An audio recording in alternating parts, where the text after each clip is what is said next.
Hello and welcome to Wednesday's edition of Cracking the Cryptic, where I need to start today's edition with a tragic tale indeed. This was brought to us by Rubik Stevie, a speed cuber and also a watcher of the show Who Wants to Be a Millionaire. Well, on the UK version of Who Wants to Be a Millionaire last night, Jeremy Clarkson asked the contestant this question. It's this one. In a standard game of SUDOKU, what should the 9 numbers in a single row add up to? Well, if you've been following the channel for any length of time, you will be familiar with this. This is what we call the secret. We tell it to you regularly, and this just goes to show it can make you an awful lot of money if you learn the secret. Well, unfortunately for this lady, she worked it out. And she got 40 and not 45. She doesn't watch Cracking the Cryptic. And look at her face. I mean, I just don't know what to say. I mean, I don't know what's worse, losing on Millionaire or not watching Cracking the Cryptic. But either way, it is a sorry story indeed. Well, I'm lost for words, to be honest. Well, in sympathy for the poor lady, what we've decided to do is to shy away from any hint of the secret in today's edition. So we're going to be trying a puzzle that's come heavily recommended from our Discord server. It's not a Sudoku at all. And this is in fact called a Nurikabe Litz. You don't see many of them in the wild. And it's by Pullman Poppins. And it's actually got quite a simple rule set. As you know, if you follow the channel, I love pencil puzzles. I absolutely adore them. But what we tend to do is if we do cover them, we try and make sure they're absolutely exceptional sort of, I suppose, examples of their genres, so that those of you who really love your Sudoku will be tempted to try them, and if you do try them, you will love them. And I am assured that this absolutely fits the bill. So I'm looking forward to trying this one in just a moment. What else do I need to tell you about first? Well, there's a whole heap of stuff going on around the channel. Of course, we've got Dumono's setting video, which we released a couple of days ago, so do check that out if you have any interest in setting these variant Sudokus. And of course, over on Patreon, we have May's monthly reward, which is this extraordinary puzzle hunt by Matyas Martinka. It really is an outstanding collection of puzzles. And we've got more correct entries overnight. So I'm going to read out the names. Very well done to the following. Johannes Verelst, Scott Strossal, Tavin, Andreas Meyer, Michael V. Moore, Georg Leonardelli, Marcel Kramer, Davis, Yuri Bock, James DiMaggio, Tommy Okapinti, Scott Nakamura, Dennis Picon, and Tybald Neuten. I hope I'm saying that correctly. I've done my best. So that's fantastic solving, and if you are a patron of the channel, go over to Patreon and try the puzzles, I beg you, because I know you'll enjoy them. And now, with all that said, let me get to the rules of Pullman Poppins' puzzle. So here we go. We've got a Nurikabe Litz hybrid. So what we have to do is shade some cells such that all shaded cells form one orthogonally connected region, and there is no 2x2 block of shaded cells. Okay? Each unshaded cell is part of an island, and each island contains exactly one number, which establishes how many cells are in the island. A question mark is a number of unknown size. Okay, so what I think this is telling us, let's stop here for a moment, is that there are exactly 5 islands in this grid. And for 3 of those islands, we don't know how big they are. 2 islands cannot touch except diagonally. Okay, so what we've got to do is build some islands in the grid, and the cells that are not islands have to be connected to one another, because that's the other rule, is the shaded cells have to be orthogonally connected. Now, on top of that, we've got a Litz rule, which says shade 1 tetromino of cells in each region. So what's a tetromino? That's a very complicated way of saying something incredibly simple. A tetromino is simply 4 cells that are connected to one another along a long edge. So that would be a tetromino. This would be a tetromino. That would be a tetromino. Let's see, can we do any eyes? Yeah, that could be a tetromino.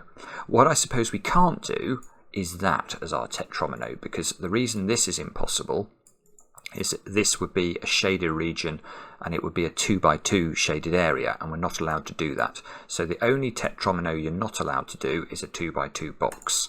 Two tetrominoes of the same shape may not share a bold border, counting rotations and reflections as the same.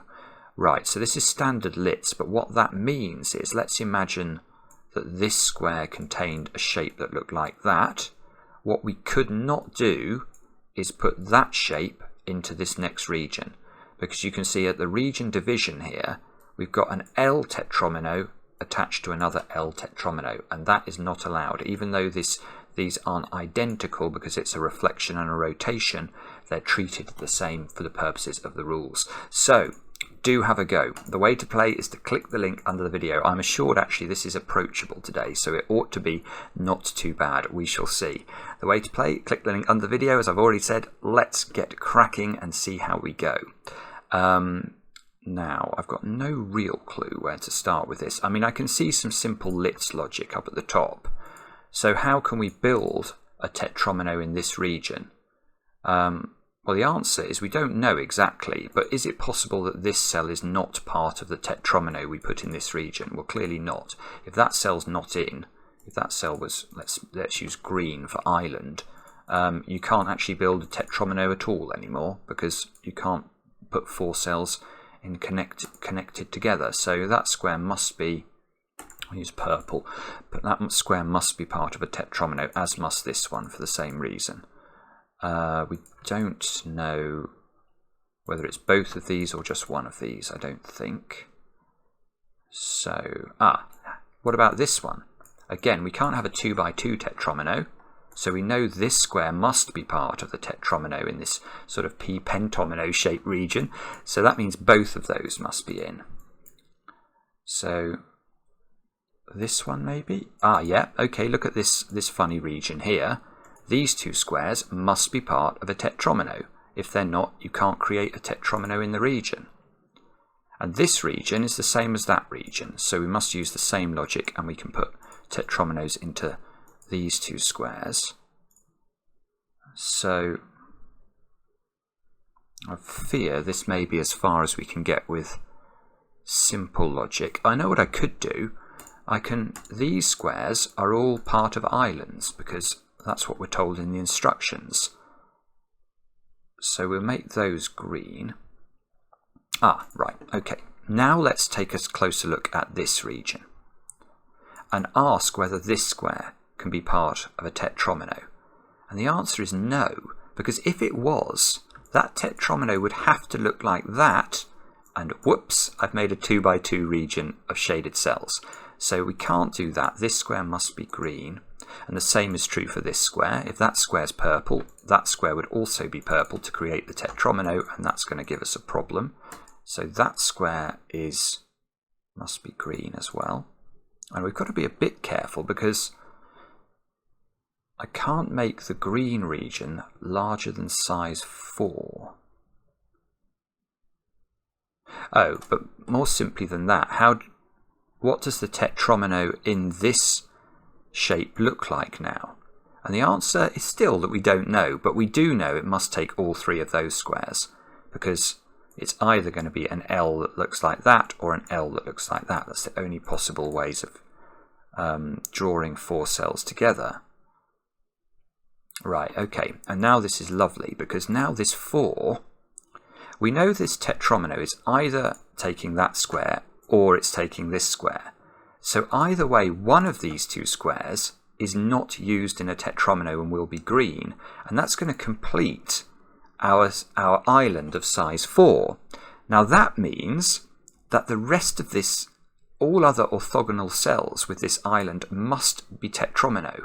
So this square, for example, if that square was green, now we're going to reach a count of 5 once we add one of those 2 as green as well. So this must be purple, and these 2 must be purple. And I can see immediately that's going to have an effect on this region, because this must also be tetromino then, as must that. We don't know about this one. But we do know this one now cannot be reached by a tetromino that starts here, so we can put that one in as green. in this staircase shaped region, those two squares are part of the single tetromino in this region, so they must connect to one another. Those cells have got to be joined, and now we can't reach that square, so that's green. 1, 2, 3. We can only reach this square if we come down, so all of those turn green. Now islands, I think, can be 2 by 2, can they? Yeah, it's only shaded cells that are not allowed to be 2 by 2. So I can't, in fact, shade this purple on the basis I must avoid an island being a 2 by 2. But what I can do instead, imagine this square was green. I'd have an enormous green area that would be much bigger than size 4. So that must be purple. Therefore, this is green. And that, in fact, proves the point we were just looking at, because now I've actually been forced by logic to put a 2 by 2 region of greens into the grid. Now, let me try and see what we can do with this. We have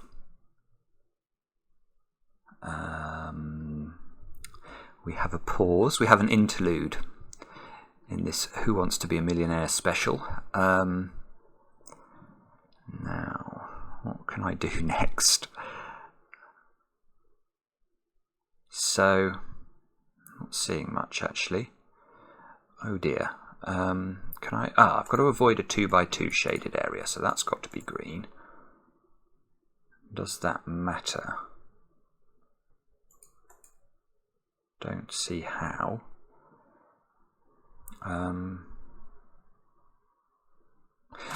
Right, okay, let's have a think about this region, because that's suddenly got interesting as a result of all 3 of these squares being purple. Because what would happen if the tetromino in this region took those 2 squares? Well, clearly it can't take those 2 squares because that's going to create a 2 by 2 region. It can't take those 2 squares for the same reason. Now, what about if it took those 2 squares only? Although that doesn't create a 2 by 2, you can't connect these to each other because without creating a pentomino. So that's also impossible. So what you can't do in this region is have 2 cells, 2 of these cells, shaded. And if you can't have 2 of those cells shaded, all 3 of those cells must be shaded in order to reach a count of 4. That means that square's green to avoid a 2 by 2. Yeah, this is beautiful. This is absolutely beautiful. Now, what is the shape that we put into this one? And the point is that this shape, whatever it looks like, will connect to this shape. Whether we took this square, or this square, it will connect. And this is an L. So we can't put that one in, because then this will be an L. Whoa, this will be an L. We can't put that one in, because this will be an L. So we must put must make this a T tetromino and put 2 greens either side. Now remember, all of the green areas, all of the islands have to connect to one number. So these areas here are not connected to a number yet, so they must both escape. And this is nice. Yeah, this area is now forced. Look, by this green, because that means that must be green, and both of those must be purple. Therefore, this is green to avoid a 2 by 2. That square is definitely not shaded, because if it is, it's surrounded entirely by island, and it wouldn't be a tetromino, it would be a monomino or something. And we don't want any monominos in the puzzle. In fact, look, we can take this further, because those 3 squares also can't form a tetromino, so they must be green. Oh, this region's enormous up here, though. I'm not sure we know. How to deal with that.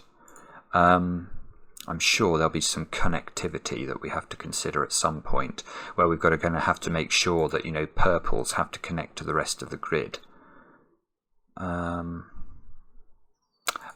Okay, those 3 squares are all effectively isolated, so those all turn green.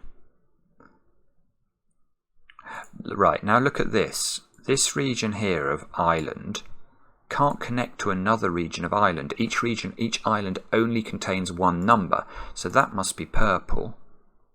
And that's probably, yeah. So now in this region, there are some cells that can't be purple. This one is too far away from this to be purple. So are those two. So those all turn green. And I think it is possible to get to all of those, so I'm not sure I can take that any further. If that was an L, that would be out, that would be out, that would have to be an S. I'm not sure. I think that's possible. Maybe missing something. Probably am. Okay, so where do we look next? We've got... It looks like we've got some sort of bridge being built here, doesn't it, through this gap? But this purple area could still connect here, and that would connect it to its friends. So what I'm wondering is whether this purple area would have to come down over here and come through the gap to connect to its friends. So this cell's probably important, but yeah, see, this cell is possible still, because this could be an I. It doesn't have to be an L. Oh dear. I think we're grinding to a halt now, so we're going to think a bit harder.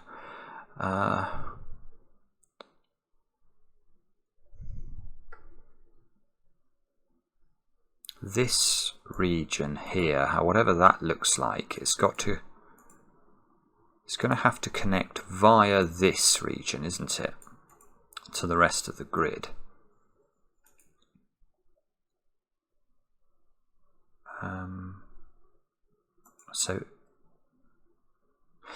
Yeah, okay. What that means is that one of those two squares, at least, must be in this shape's tetromino. Because if both of those squares were green, this tetromino is isolated and its purples can't connect to the rest of the grid. So if one of these at least is purple, you can never get to that square, look. You could, I think, get to this square with an I, but you can never get to that, so that must be green.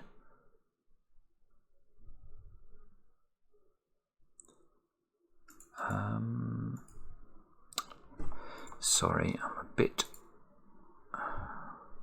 I'm a little bit stuck.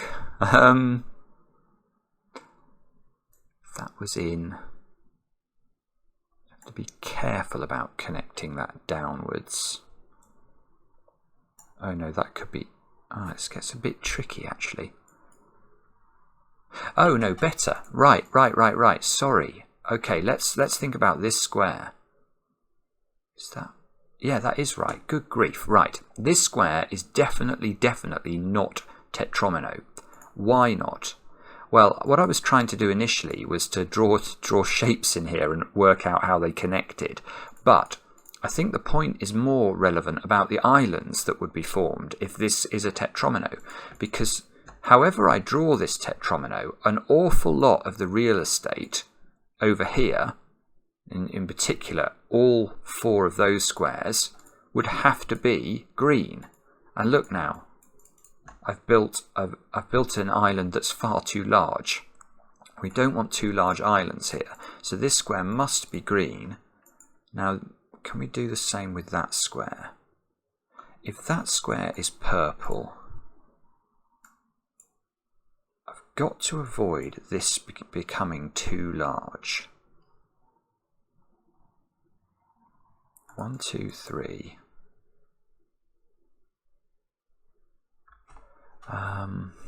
Sorry, I'm a bit stuck. Maybe there's more logic I can do down here actually. I'm just noticing that this region in the P pentomino can't be an L because that's an L. So it can't take those two squares because that will put an L next to an L. So it must take that square. That's forcing this green to come upwards. Does that matter for the count of the greens now? So we've now got this square in. 1, 2, 3.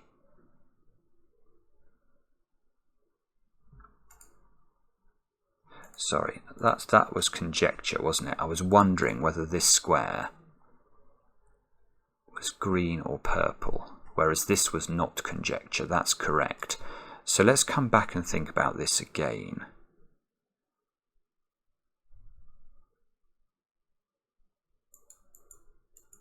I'm getting... this is confusing. So if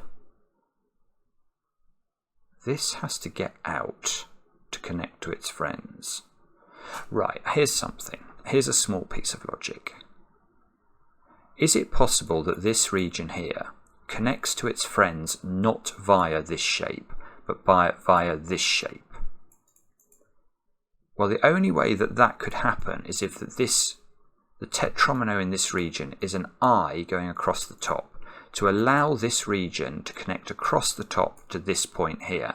But that doesn't work, look, because that would be an eye connecting to an eye, which is illegal. So in fact, what we can say is that the way that this connects to the rest of the purples in the grid is it's got to connect to something here. It's got to connect to something here. So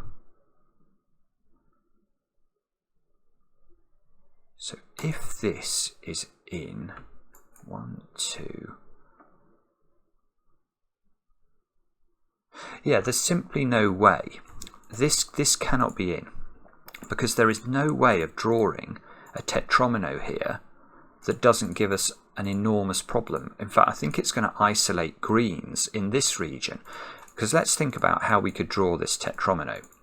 If we include this cell in it, you can now see you cannot take this square with a tetromino because it will create a 2 by 2 region. This would have to be green. If it's green, it's not connected to a number. So you can't take that square. So you'd have to take this square, and then you'd have to take this square. And now, what are you going to put in that square? It has to be green. And again, it's isolated in a hole.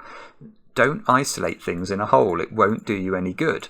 So this square is in fact green. And if this square is green, the only way this purple connects to the world is via that connection there. Now,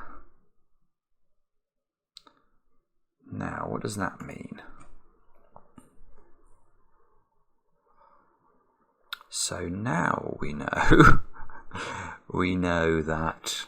oh, I could use uniqueness here, could I? I could use I'm not going to do it, but I could use uniqueness. What do I mean by uniqueness? Well, what is it that's going to determine the shape that goes into the top left corner of the grid? You can see it can't be, well, at the moment it can be an I or a T. But what determines which of those is it going to be? The only thing that determines the shape here is the shape of this tetromino. So if this was an I, then this would be prevented from being an I. If this was a T, this would be prevented from being a T.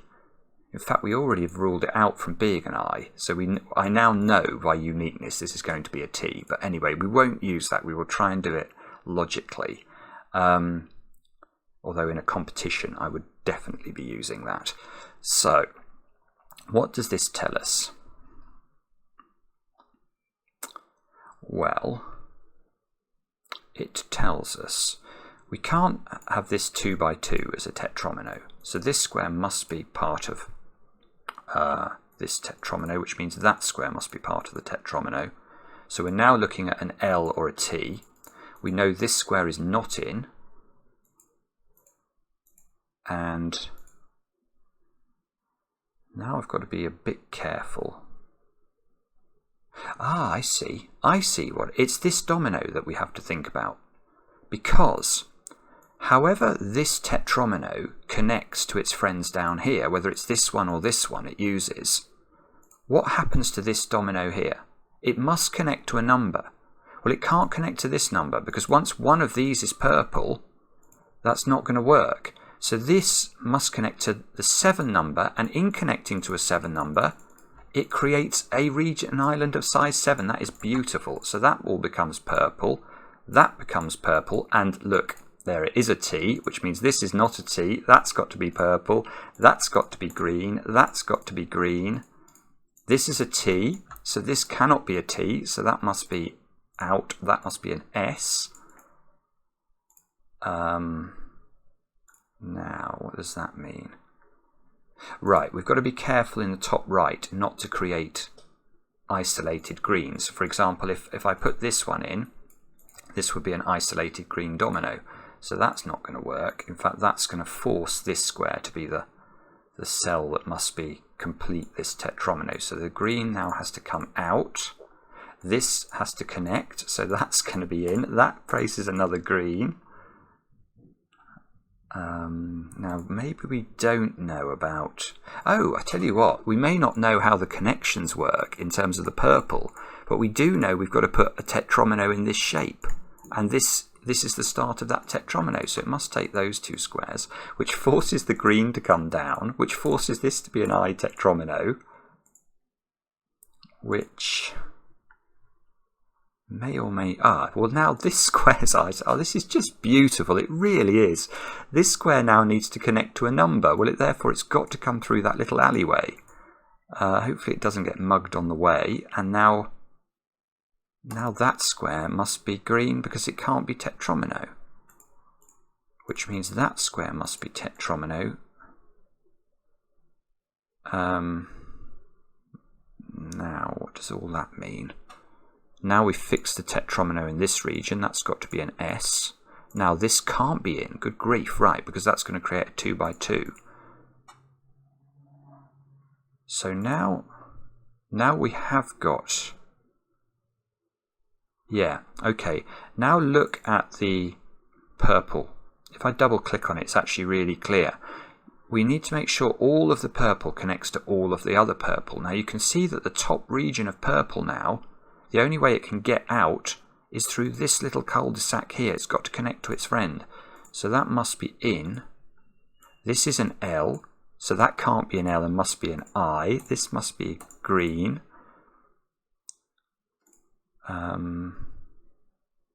So now we've got to connect this to that. Okay, and we've got to do that without isolating green cells. Now my instinct is telling me that therefore the entirety of the bottom of the grid here must be purple. Because if any of these squares were green, aren't you going to isolate them? You're going to, in connecting that to that, you can see that it's not, this is going to form a wall. Whichever one of these two cells at the bottom completes this tetromino, it's going to form a virtual wall. So in connecting this to this, if I do it in any way like that, such that there is a green along the bottom of the grid, the green along the bottom of the grid, wherever it goes, cannot connect to a number because it cannot get out through this wall. And obviously the purples are joining to one another, creating a sort of virtual wall here. So I do not think any of the cells along the bottom of the grid there can be green, which is quite helpful for working out the shape of this cell, for example, because we know that this and this have to connect. So this is definitely not in. Therefore this is in. That's not in because we now have the tetromino. This cannot be an L. So we can immediately, it can only be a T. This is just gorgeous. It really is gorgeous. And this is why, if you get these good pencil puzzles, they are just so cool to solve. So now what have we got? Well, now my instinct is this can't be green. Because surely there is no way of drawing a tetromino in this region that is not going to block this from connecting to this. I mean, it clearly is true, because however you draw the tetromino here, because you can't use a 2 by 2 anywhere, and because it needs to connect to something here, you're going to take 3 cells in a row. So this square cannot be purple and cannot be green, must be purple. It forms an L now. So we've just got to figure out this bottom box. And again, we've got the same sorts of things going on. Imagine you had a T like that. You're going to have two greens not connected to a number. So it's identical logic. What we've got to do is make sure that the 3 cells at the bottom of the grid are all purple. And then the L tells us what the orientation is, because now we can't take this because that would form a 2 by 2 and an L connected to an L. You can't take that, that would form an L connected to an L. So you must take that, and it's a T, and those two turn green, and they're greens connected to a number, which is this question mark, and that is the finished solution. That is just a joy. I absolutely loved it. I hope you guys enjoyed it too. I hope you've remembered that watching Cracking the Cryptic is good for your bank balance, and we'll see you later on for another edition of Cracking the Cryptic.